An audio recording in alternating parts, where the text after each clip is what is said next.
Zoom et dézoom tout en chill. Sur fond de sujets intimistes qui tiraillent les créateurs en tout genre. Organique. Rafraîchissant. Proposition et ouverture. Bienvenue dans le journal de bord d'une créative. Le silence. Un mage intimidant. Silhouette spectrale de nos brouhahas. Étrange vide plein de lui-même. Sorte d'absence toujours prête à prendre le relais des présences. L'essence du vivant, sans discours et sans raison. Habiter ce qu'il y a de silencieux dans la sensation, c'est un peu s'offrir un retour aux origines, à la toile de fond d'où tout émerge. Le silence, ce n'est pas simplement l'absence de bruit ou de parole, car quand il y a du bruit, le silence existe en même temps. Il permet au bruit d'exister. En revanche, il n'a pas besoin de l'existence du bruit pour exister lui-même.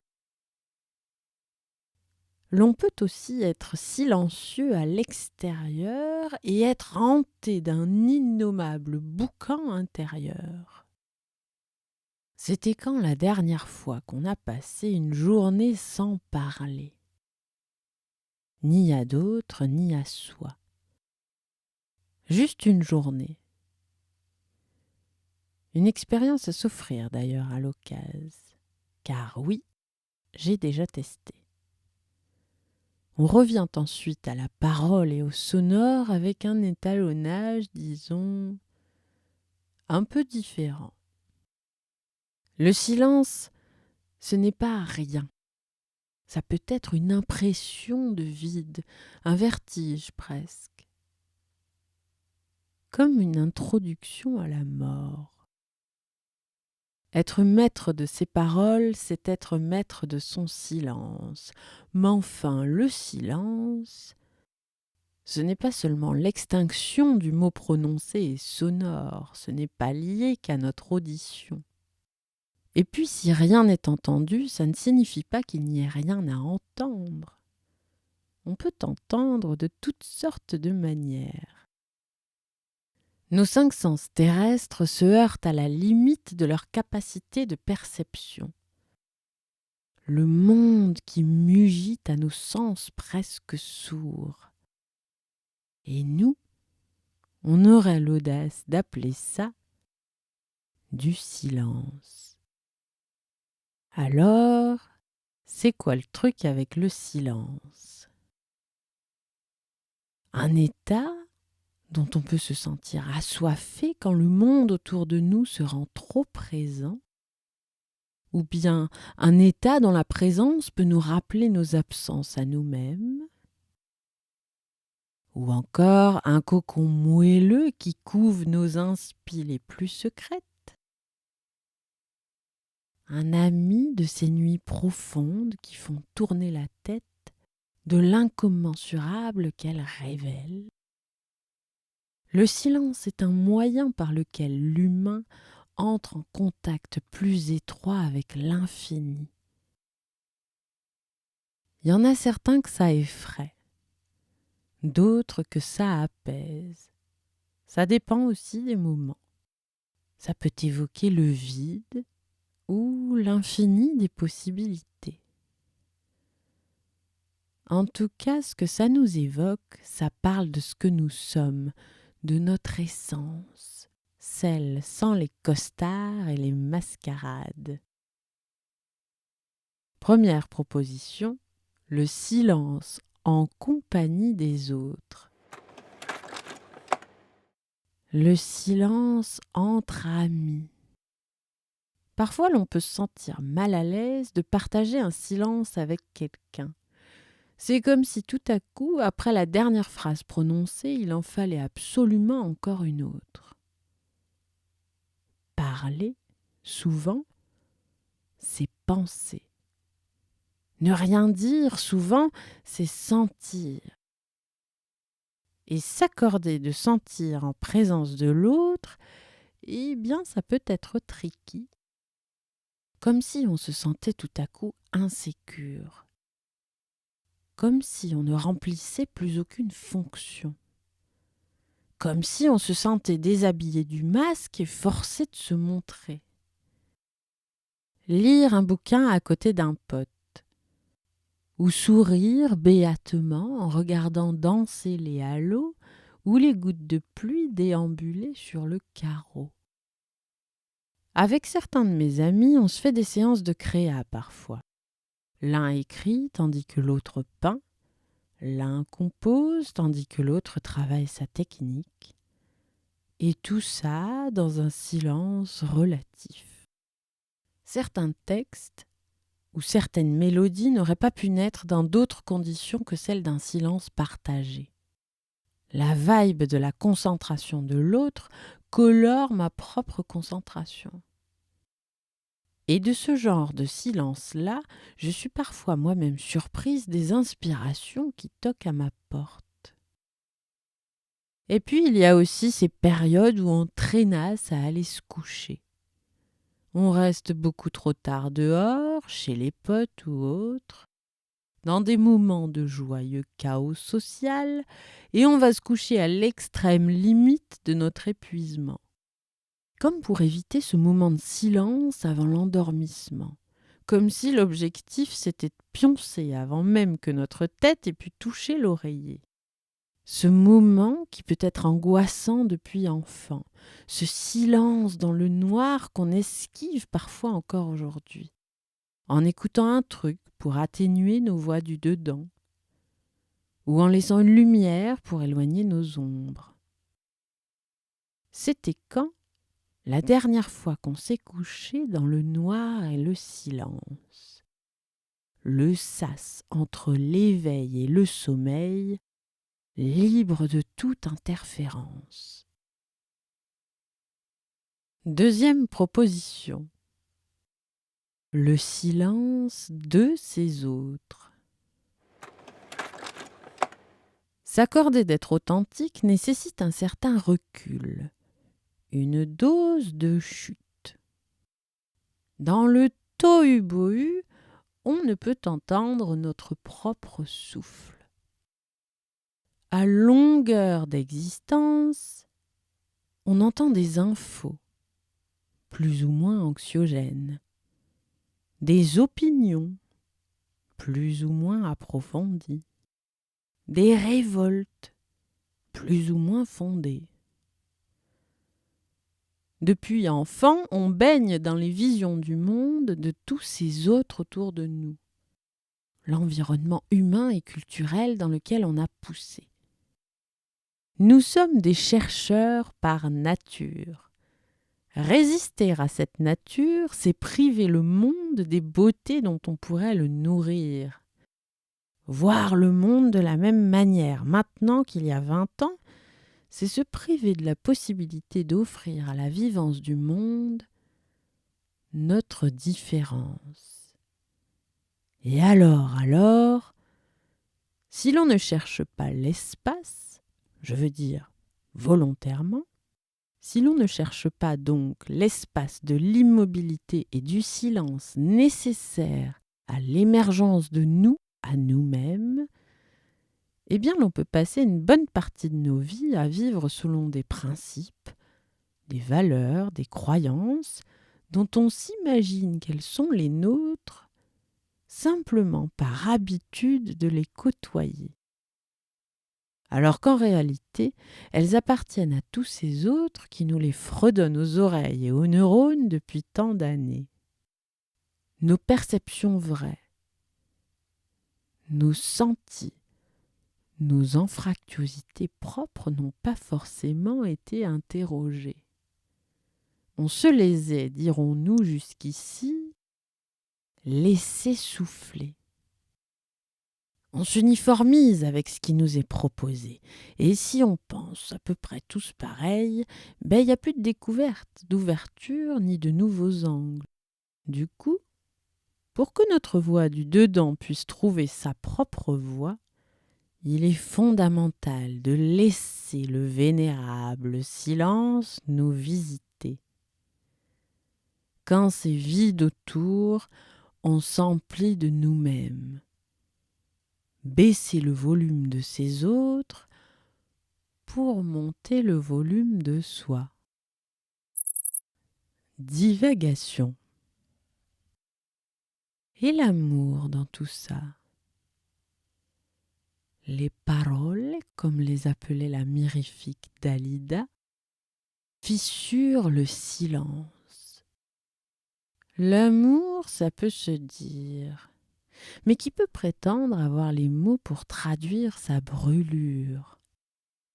Qui peut décrire cette fièvre de sentiments presque agressifs qui s'empare de nous quand on voit un petit chat ou toute autre bestiole qui désoriente toute notre biochimie? On le dit d'ailleurs, on a envie de les manger, une passion tellement dévorante qu'elle nous transformerait en ogres. Quand on n'a pas les mots, c'est que c'est intense, c'est qu'on macère dans l'expérience. Nos cellules bouillonnent et seul le silence peut accueillir une telle vibrance. Le silence peut faire peur. Il peut faire remonter les vagues de mélancolie, les embruns amers de nostalgie lointaine, d'aucun événement particulier d'ailleurs. Les yeux nous picotent, on sent qu'on a un cœur.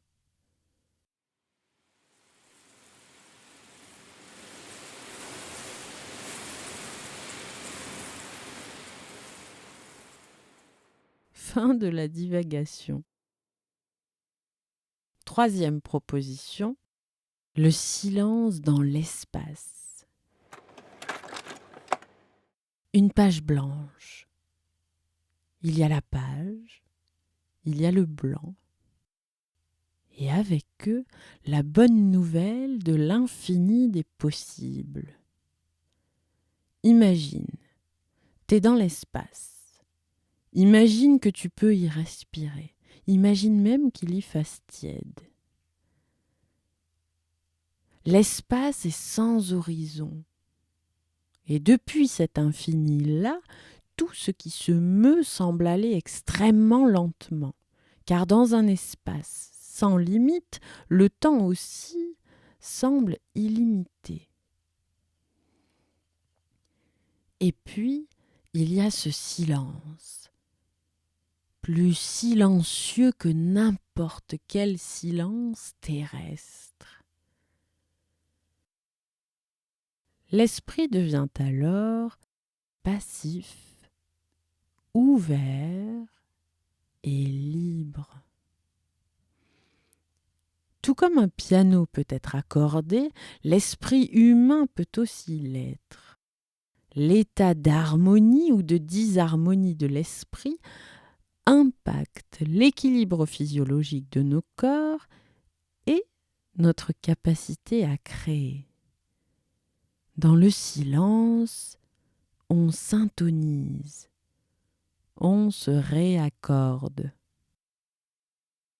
Tati tranquillité et cousine liberté passent leur tête dans l'embrasure de la porte. « Hé, on peut venir » disent-elles. Un instant, tout là-haut dans l'espace, pas d'horizon, pas de chaos, ni limite ni interférence. Il n'y a que nous. Et le silence d'où jaillit une évidence, la quintessence de nous-mêmes et l'inspiration qui va avec. Nous sommes une des nombreuses formes d'expression du monde. Chaque morceau du monde contient le monde tout entier. Le tout est contenu dans la partie et la partie est dans le tout. D'une certaine manière, nous sommes l'espace et l'espace est nous. Retrouver en nous cet état de cosmos latent, un état originel, si proche et si lointain à la fois, pour laisser émerger au plus juste. Juste, non au sens justice, plutôt justesse. Et remonte à la surface, douce révélation, imagination prolixe et panachage d'inspiration. 4e proposition, le silence est cet autre nous. Alors, quand tout autour ça s'apaise, en nous ça fleurit. On a entendu des histoires d'auteurs qui ont vécu seuls en forêt, qui sont allés chercher leur ermitage et en ont couvé leurs œuvres les plus marquantes. C'est ce qu'on fait aussi d'ailleurs quand on fait une résidence artistique.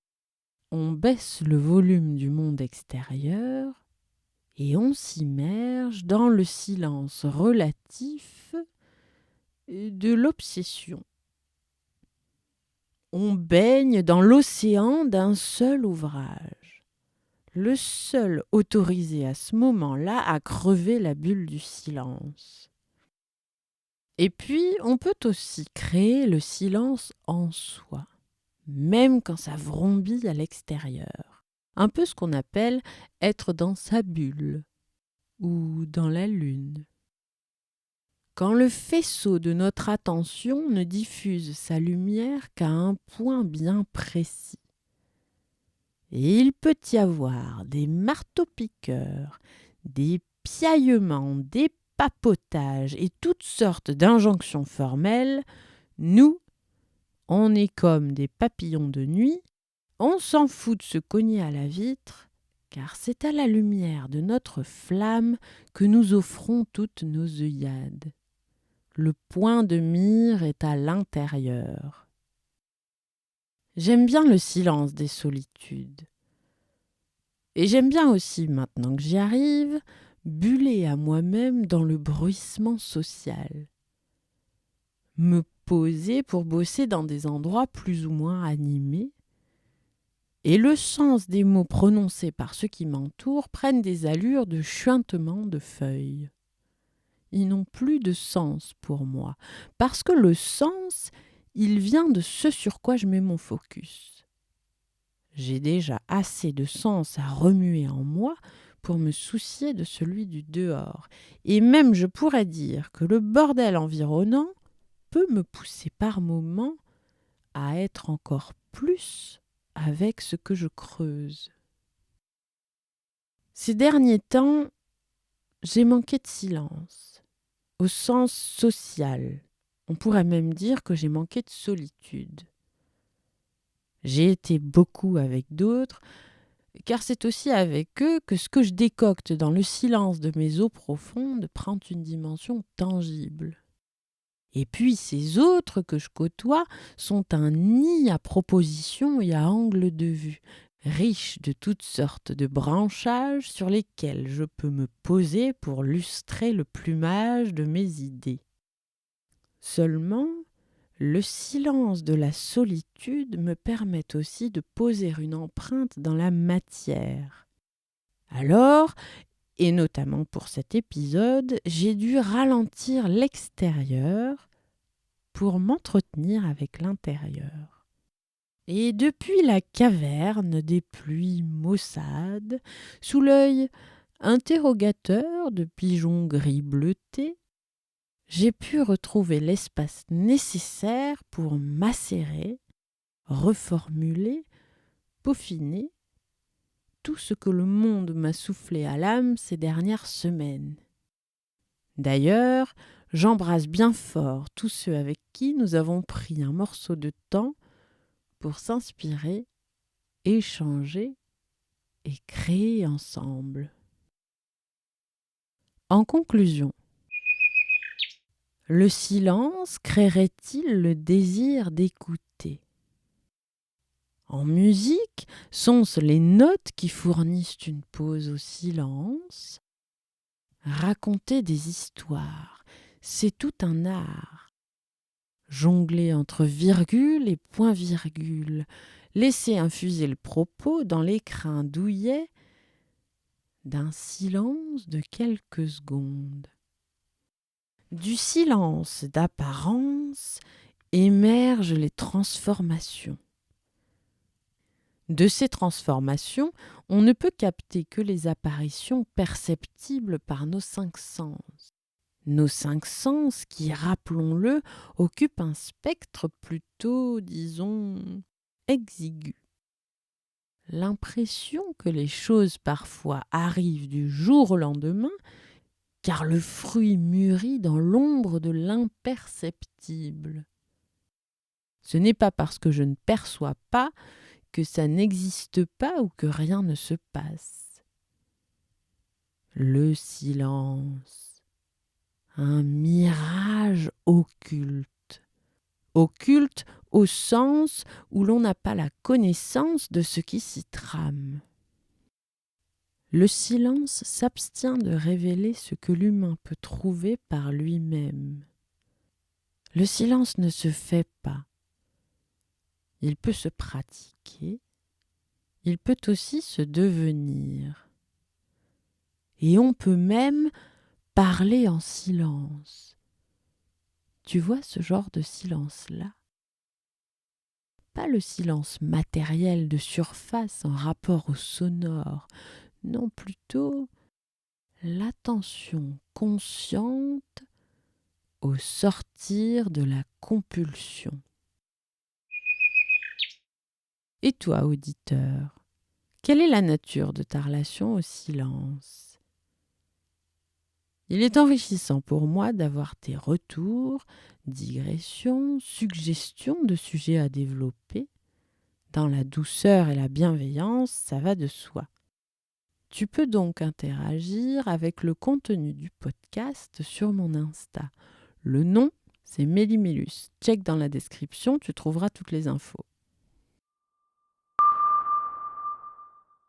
En guise d'inspiration pour cette quinzaine, je te suggère l'écoute du morceau Small Fires du groupe Karaté.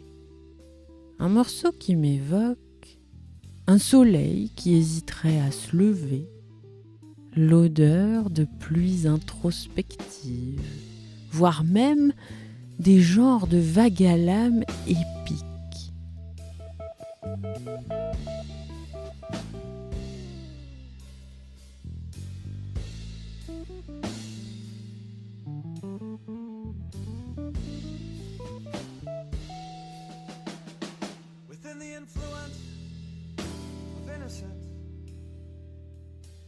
Et pour les plus farfouilleurs d'entre toi, auditeurs, l'album tout entier qui s'appelle Unsolved. Ça aussi, je te le mets dans la description de l'épisode. Je te souhaite de perdre ton regard dans des flammes de bougies de toutes sortes et de rêvasser en contemplant l'ombre d'un verre à moitié plein sur une feuille de papier froissé. Et à moi-même, je souhaite des brouillards révélateurs et des échanges de regards complices avec les corneilles. Je te laisse ici au portail d'une brève vadrouille sensorielle et divagatoire, 100% maison et concoctée avec amour, vectrice de réconfort et de sagesse soutenante. Voici donc quelques minutes de sensible avant de reposer pied à terre sur la rive du quotidien. Nous, on se capte dans une quinzaine pour un épisode de chill et d'ouverture, comme toujours de mon mieux et avec beaucoup de cœur. Et comme on dit là d'où je viens, Eh ben, je te fais le bisou.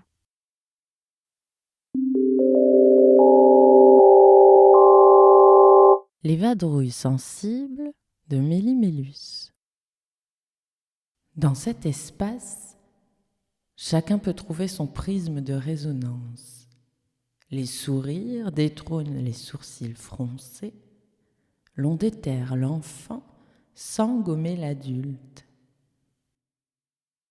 Funambule, entre sagesse soutenante et sollicitation sensorielle.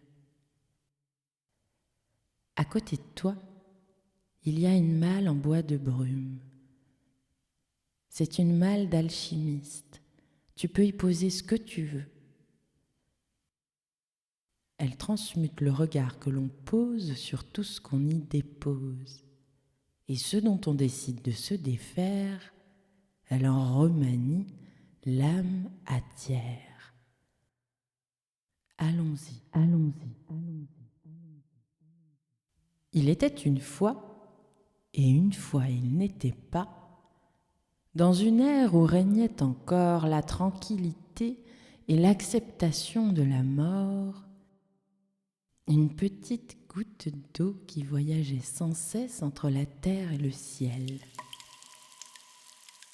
Elle n'était jamais vraiment née, et pourtant fille des 5 éléments.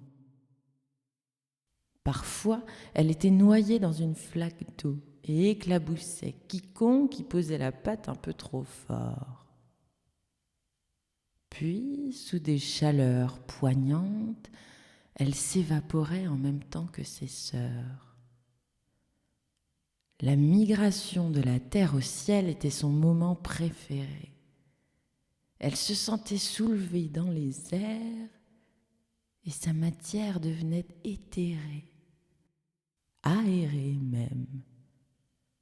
Les molécules qui la constituaient prenaient entre elles leur distance et voletaient en un balai harmonieux vers les nuages qu'elle rejoignait.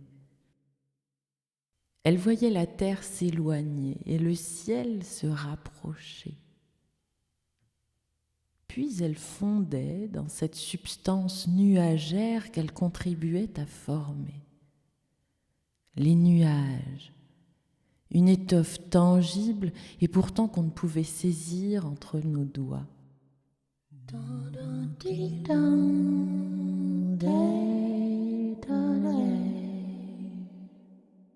Tout en légèreté, poussée par des vents lunatiques, elle traversait des paysages, voyait la terre défiler en dessous d'elle, ou peut-être au-dessus, on ne sait pas après tout. Y a-t-il un haut?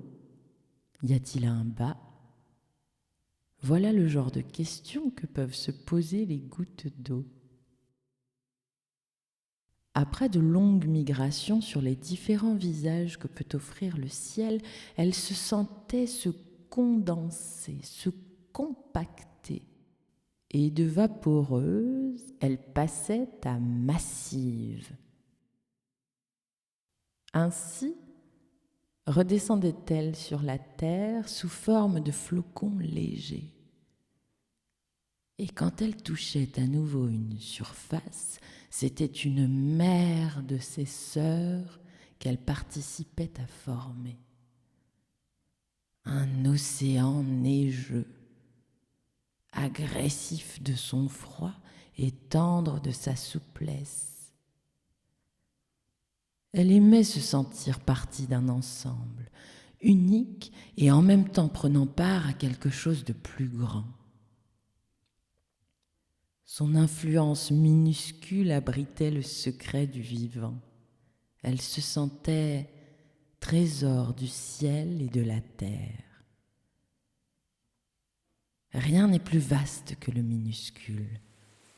Le tout est dans la partie et la partie est dans le tout, ou quelque chose du genre.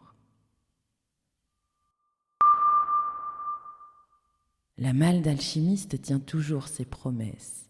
Tu peux y laisser ou y récupérer ce que tu veux. À bientôt dans le journal de bord de Méli-Mélus.